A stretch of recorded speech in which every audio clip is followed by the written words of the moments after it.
Alrededor de las preguntas que genera la conciencia, se ha construido el debate más largo de la filosofía occidental, que recorre desde los presocráticos hasta nuestros días. ¿De dónde proviene eso que conoce, investiga, recuerda, sueña y tiene percepciones sensoriales durante el día y la noche? Eso que discierne entre el mal y el bien, entre lo absurdo y lo real, entre lo bello y lo feo, y que sospechamos constituye nuestra más profunda identidad. ¿Dónde se aloja o se produce nuestra conciencia?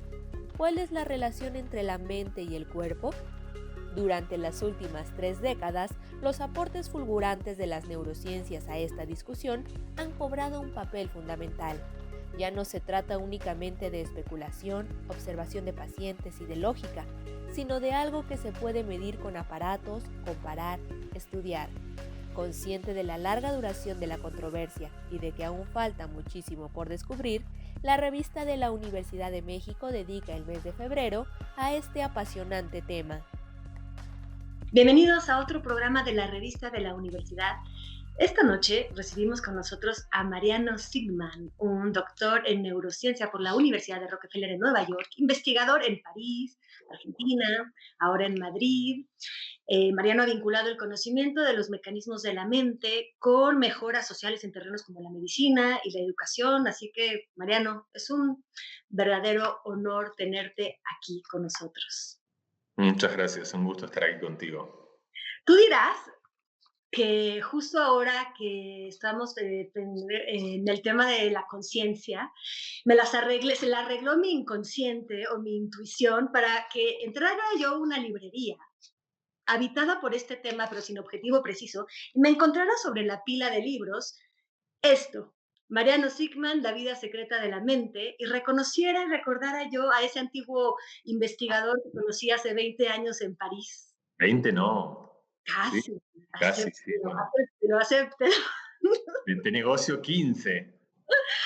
Unos 15, no, yo creo que sí van como 20, querido. 20, Bueno, entonces, y realmente, bueno, te descubro ya autor de un bestseller, director de muchísimos proyectos para la educación, para la exploración de la mente.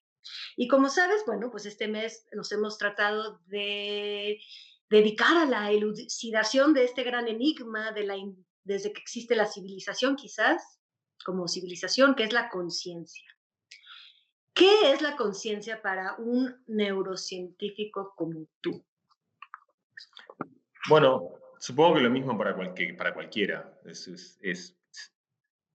Lo raro de la conciencia es que quizás es el espacio a la vez más misterioso y más cercano, porque la conciencia es todo, de alguna manera, lo que está, es la lupa de la realidad, es la perspectiva con la que sentimos, con la que observamos todo, y en última instancia es casi el único registro que tenemos de ser, de existir, es decir, en tanto en cuanto, quiero decir, piensa qué pasa cuando no tienes conciencia, cuando duermes, no cuando sueñas, digo, cuando duermes sin sueño, uno no deja de ser, pero uno no tiene el registro de qué es. Son horas que pasan sin que tú tengas noción de nada, ni de alegrías, ni de tristezas, ni de anhelos, ni de la gente que conoces, ni de ti misma.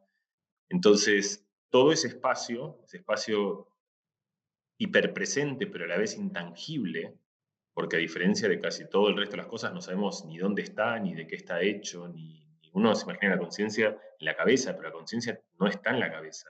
De hecho, no está, digo, lo que está en la cabeza es el cerebro que produce la conciencia.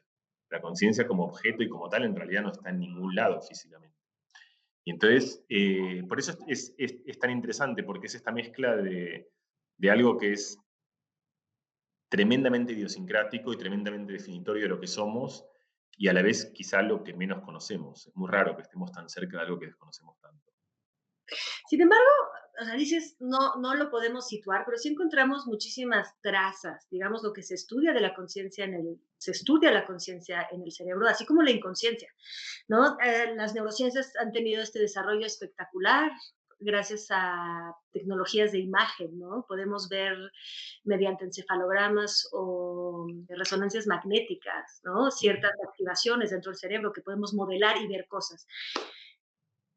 Dicho esto, tú dices, no hay dónde localizar la conciencia, pero sí podemos tener ciertas manifestaciones y a lo que voy a preguntarte ahorita es que tú declaras en tu libro en un momento, y me parece sumamente, quizás es uno de los momentos que más sorpresa me causaron, que se puede ver lo inconsciente. Es decir, todo lo que no accede a la conciencia, no solo se puede ver lo que nosotros podemos reportar o lo que llega a nuestra conciencia visual, lo que emerge a nuestra conciencia visual, por ejemplo, de lo que vemos, sino también, con la tecnología correcta, podemos descifrar y ver lo que el cerebro capta de lo que ni siquiera somos conscientes. No solo Sí. los sueños y lo que no tenemos conciencia. Entonces, ¿qué es lo que se ve en tanto conciencia o inconsciencia en el cerebro? Sí, está muy bien. La pregunta es, primero yo creo que hay que separar ver la conciencia de ver correlatos de la conciencia. Ok. Es decir, cuando tú ves una estrella, estás viendo la luz que viene esa estrella, a lo mejor ves la luz reflejada, o sea, sabes que esa estrella existe y está en algún lado,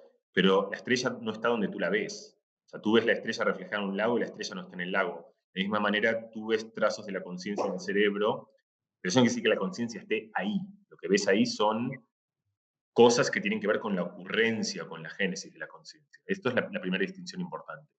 Lo segundo es entender que el cerebro todo el tiempo está haciendo cosas, procesando información de todo tipo, información del entorno, información de nuestros recuerdos, cosas que pensamos, cosas que reflexionamos, cosas que afectan nuestro comportamiento, información de cómo gestionar nuestro propio cuerpo, y nosotros no tenemos ningún registro de eso, no ningún registro consciente. Si el cerebro mientras caminas mantiene el equilibrio, eh, regula el metabolismo de energía, controla el estómago, controla los pulmones, es decir, es un gobierno que organiza un equilibrio que hace que funcionemos, y nosotros tenemos un registro ínfimo de todo eso. Tenemos un registro de lo que los ojos están viendo, de algunas cosas que escuchamos, a lo mejor del cuerpo cuando sentimos un dolor, entonces tenemos registro de alguna parte del cuerpo, pero en general no la tenemos, uno no siente su cuerpo, uno no siente, están ahí, el cerebro está sensándolas. Entonces, todo ese cúmulo de información es información que está en el cerebro, pero que no es consciente para nosotros. Y como está en el cerebro, podemos tratar de descifrarla, de decodificarla, hacer el mismo ejercicio que la conciencia hace, que descifra algunas información del cerebro para convertirlo en conciencia, nosotros podemos expandir eso. Y en realidad, esto puede sonar muy raro, pero no es tan raro. Se parece mucho de una manera al ejercicio de meditación. Cuando tú haces meditación, mindfulness, es decir, o cualquier técnica de aprender a dirigir la atención, empiezas a darte cuenta que puedes poblar la conciencia de cosas que antes no ocupaban la conciencia, de tu respiración, de cosas en tu entorno que no veías. Es decir, qué accede y qué se visualiza en la conciencia no es algo rígido, inamovible. De todo el conjunto de información disponible en el cerebro, hay alguna que naturalmente es la que tiene la voz más alta, más fuerte, que de alguna manera llega a la conciencia, pero uno puede cambiar eso. Y como tenemos tecnología que nos ayuda a ver muy lejos, hablamos antes de las estrellas, o lo muy pequeño, o que nos permite ver adentro del cuerpo, por ejemplo, una radiografía que te permite ver los huesos, también tenemos tecnología que nos permite ver lo que el cerebro procesa, pero que el cerebro no nos cuenta, es inconsciente. Y tenemos ese diccionario de alguna manera y podemos traducirlo, y por lo tanto podemos darle imagen y color a cosas que no habían llegado a nuestra conciencia, como por ejemplo sueños. Estas cosas son rudimentarios, pero digamos, mucha gente se olvida sus sueños, pero esos sueños estuvieron en el cerebro de esa persona. Y si yo pudiese grabarlos, es decir, pudiese meterme en su cerebro y reconstruir a partir de esos patrones de millones y millones de neuronas que hacen cosas muy complicadas, podría descifrar a qué imagen mental corresponden esos patrones, yo podría grabarlos en un disco y luego pasárselos a la mañana siguiente. No estamos ahí todavía, pero tampoco estamos tan lejos de eso. Sí, es increíble. Primero, esta parte de la conciencia, de acuerdo, tenemos se ha dicho muchísimas veces, la conciencia es como la punta del iceberg, ¿no? Desde las intuiciones de Freud tenemos esta conciencia precisamente de que hay toda una parte de nuestro cerebro en la que no accedemos y por supuesto el metabolismo basal, en fin, todas las funciones biológicas. Pero tendemos a pensar que lo que vale la pena, o sea, lo que vale la pena para estar vivo es tener conciencia. Con esto quiero abordar un poco, por ejemplo, la gente que está en un estado vegetativo, ¿no? Se supone que si tienen conciencia, entonces quizás sí están viviendo de verdad y si no, quizás ya no vale la pena. O sea, quizás es un juicio moral lo que estoy diciendo. Pero, por ejemplo, hace poco leí, quiero ver contigo un caso preciso. Leí en el nuevo libro de Manuel Carrel, llamado Yoga, el caso de un niño que meten a una operación sencilla que requiere anestesia. hay un error de anestesia y este niño cuando regresa ha perdido toda su capacidad de percepción, desde el tacto, oído, ojo, nariz, en fin, ya no tiene esta comunicación con el mundo exterior. Y Carrer se pregunta, ¿qué pasa en esa oscuridad cuando vuelve? Mm. ¿Puedes saber qué está pasando dentro de esa cabeza? Bueno, puedes tratar de intuirlo, digamos, puedes intentar adivinarlo. Hay varias enfermedades que tienen que ver con eso, es decir, los estados de patología de conciencia son de muchos tipos. Algunos son como los que evocas en este libro, que en general son patologías de desconexión. O sea, tú mantienes de alguna manera la capacidad de producir conciencia, pero te incomunicas del resto del entorno y por lo tanto esa conciencia está como aislada de todo el espacio con el cual podría vincularse. Hay otro síntoma parecido a eso que en inglés se llama locked-in syndrome, porque estás locked in, estás encerrado adentro, que es el que tenía, por ejemplo, Stephen Hawking, que se hizo muy conocido ahí, mucha gente, o sea, es como una enfermedad que ahora se ha vuelto muy prominente, eh, donde básicamente lo que pierdes es la capacidad muscular, ahí no pierdes la sensación, o sea, puedes ver, puedes escuchar, puedes oler, pero no puedes comunicarte. Entonces tienes una mente lúcida, que funciona, que registra, que experimenta, que siente, pero no tienes cómo expresar el contenido de esa mente a nada que sea uno mismo o una misma. Y por lo tanto es una sensación de encierro y es una situación que seguramente es muy desesperante porque es claustrofóbica. Es una claustrofobia no física, sino una claustrofobia mental. Y además porque no tienes solución. O sea, si en un momento quieres salir de eso, o sea, cuando tú quieres, estas cosas están muy vinculadas a ya límites muy relevantes de la ética, digamos. O sea, el deseo de una persona vivir o no vivir, el deseo de una persona hacer con su cuerpo y con su vida lo que quiera. En el momento que tienes una situación muy atípica de una mente que flota en el espacio pero no puede comunicarse, pierde sus derechos, es decir, pierde el derecho vital que es el derecho a expresar lo que necesita y lo que siente. Pero justamente lo que nos tenemos que ir a corte, pero quería dejar nada más planteado esto antes, justamente con lo que decías, de encontrar una manera de descodificar las imágenes y los pensamientos, podríamos pensar en un futuro donde existe esta manera de comunicar sin que la persona tenga que pasar por el lenguaje hablado a través del sistema de fonación, digamos. Vamos a tener que ir a un corte, Mariano. Dale. Volvemos con este tema.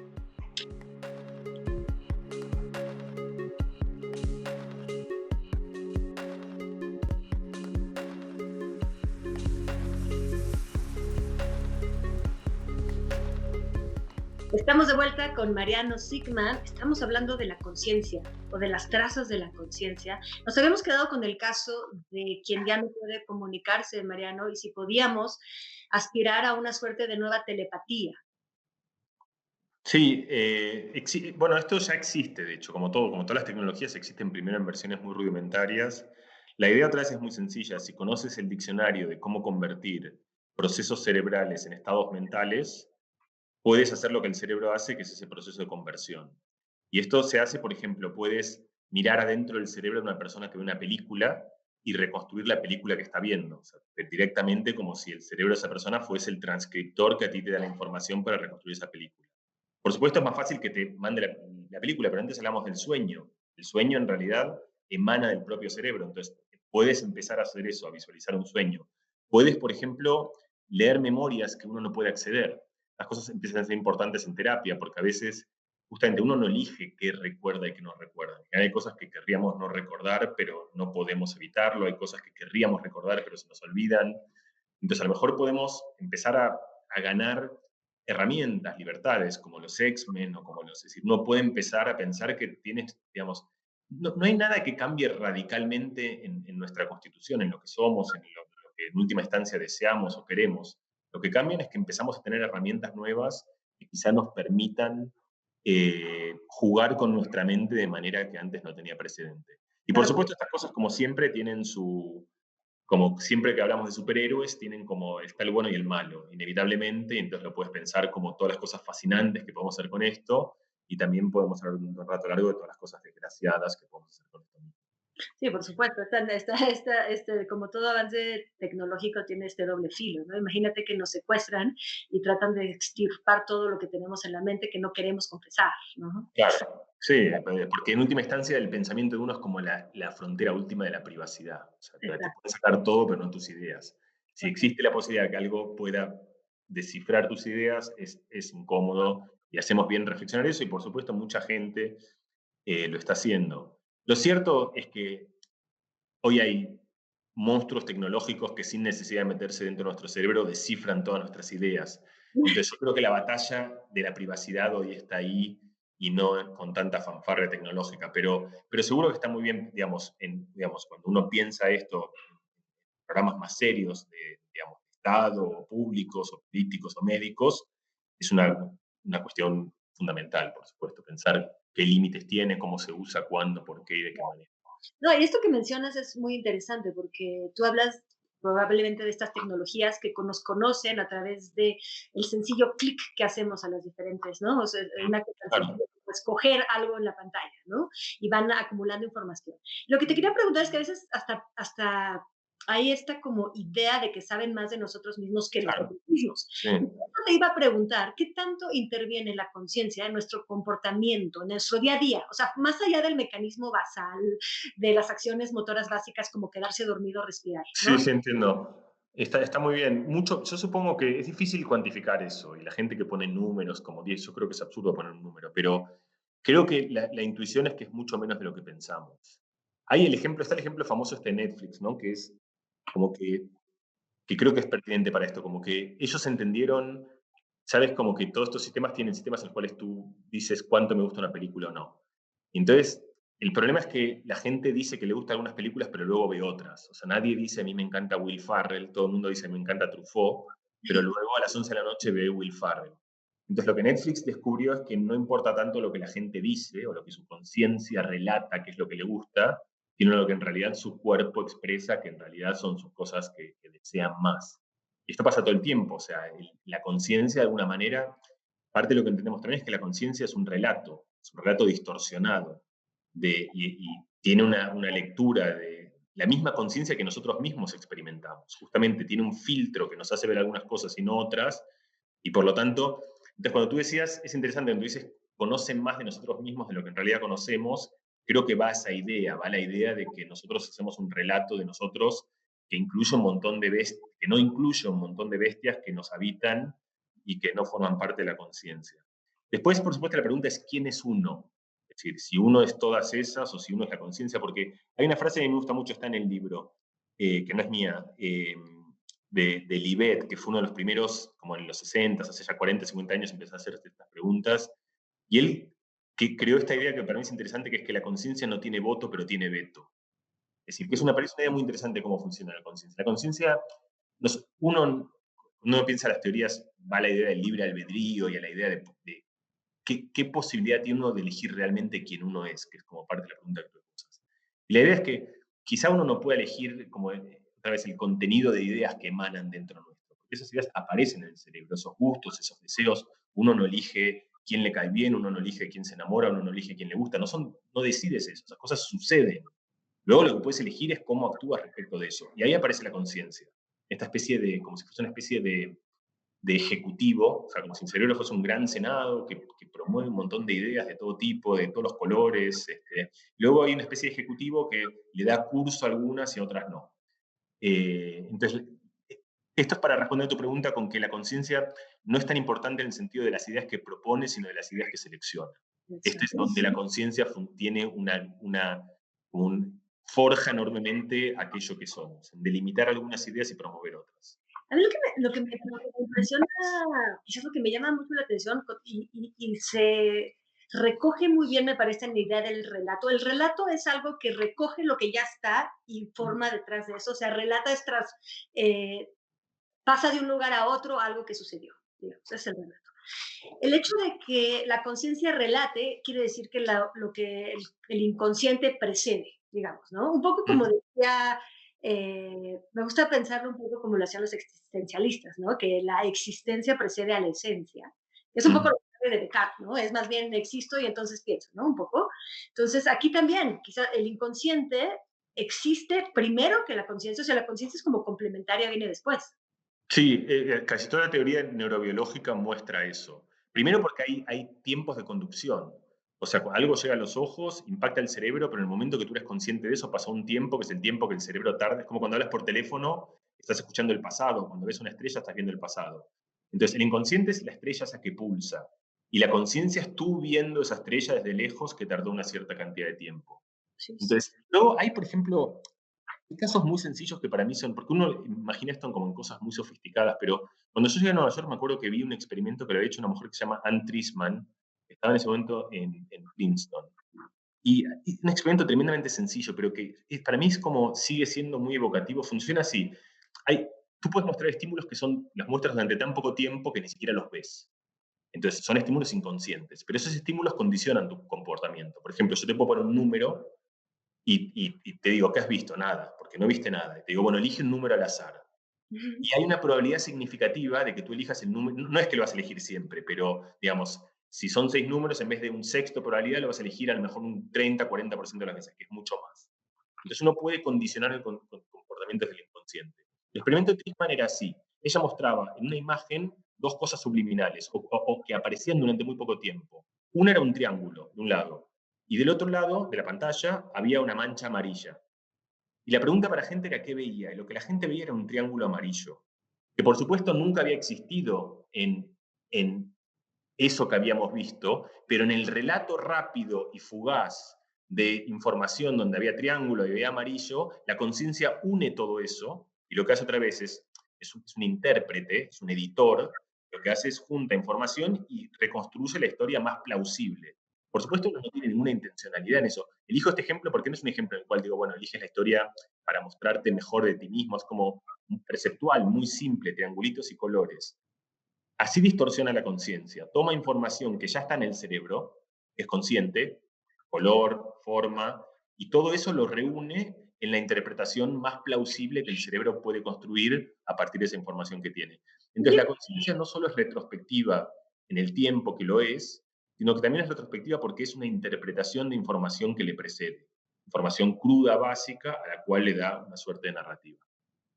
Y respecto a esto, justamente, ¿nos podemos volver mejores narradores? Lo que quiero saber es si la conciencia existe, o sea, nacemos con conciencia, o se forma, educa y refina según la cultura.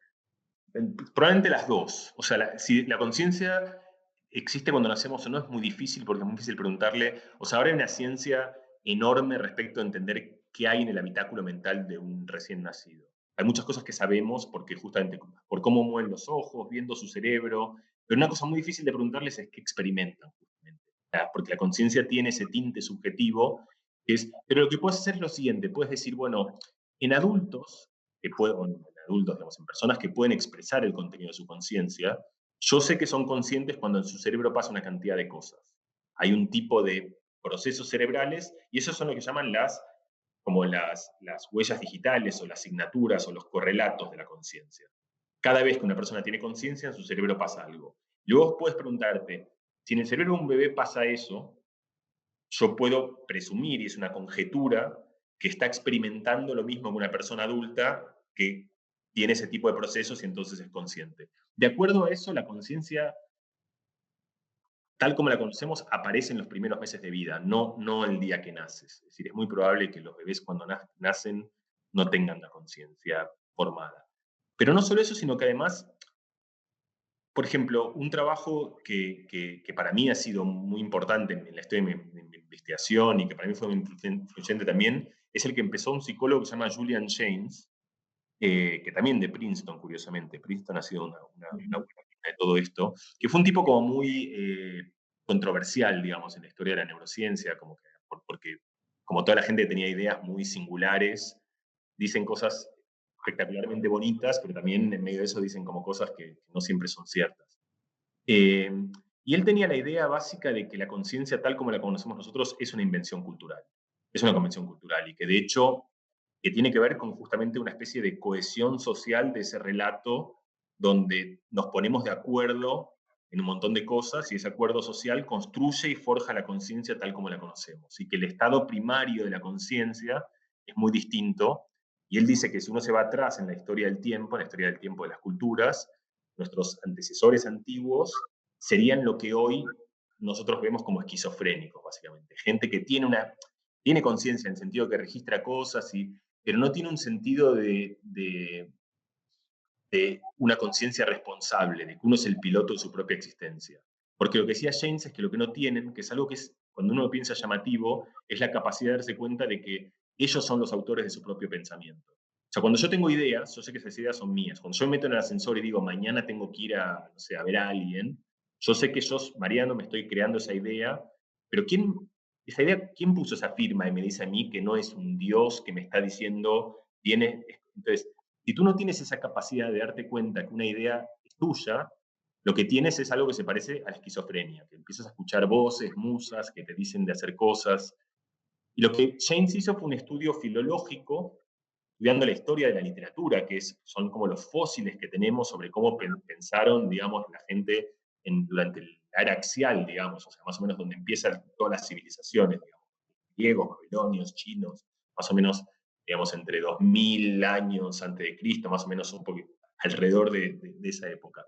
Y lo que él encuentra es una progresión donde todos los relatos, empezando desde los relatos homéricos y yendo muy atrás, digamos, son relatos de tinte esquizofrénico. Y lo que él dice es, esto no es poesía, es decir, no es la estructura narrativa que utiliza en el momento, sino que realmente es un reflejo de cómo pensaba la gente. Es decir, la gente en ese momento pensaba como pensaba Héctor, que de repente venía a decir lo que sentía es alguien que lo mandaba a la guerra y era un dios que se le aparecía, como hoy diagnosticaríamos a los esquizofrénicos. Entonces, de acuerdo a esta idea, que es una idea difícil de examinar, pero que tiene bastante evidencia actual también, que si quieres hablaremos un poquito, la respuesta a tu pregunta sería que hay un cimiento para la conciencia, una especie de preludio, que es una conciencia más, digamos, etérea, por así decirla, una conciencia representativa, pero que luego la conciencia como la conocemos y la percibimos la mayoría de la gente hoy en la sociedad, es un invento relativamente reciente de la cultura. Fíjate que estamos al final del programa, pero yo quisiera remitir a quienes nos escuchan. Tú lo explicas muy bien en una conferencia que está en la web. Ahorita no tengo el nombre a la mano, pero la encontrarán fácilmente, donde explicas a través de campos semánticos, ¿no? Cómo podemos quizás inferir, ¿no? El momento en que empezamos a pensar que somos nosotros los autores del relato y los autores, o sea, como los propios testigos de nosotros mismos, digamos, ¿no? Mariano, te agradezco muchísimo. A ti, Yael, un placer hablar contigo. No, y bueno, pues te felicito por este libro. Me da muchísimo gusto verte en todas las librerías con La vida secreta de la mente. Me has metido muchísimas inquietudes, entre otras, pensar que me gustaría que algunas cosas permanezcan secretas. No descubran todo, Mariana. No lo haremos, no te preocupes. Eso no es un riesgo. Muchas gracias. Hasta prontito. Muy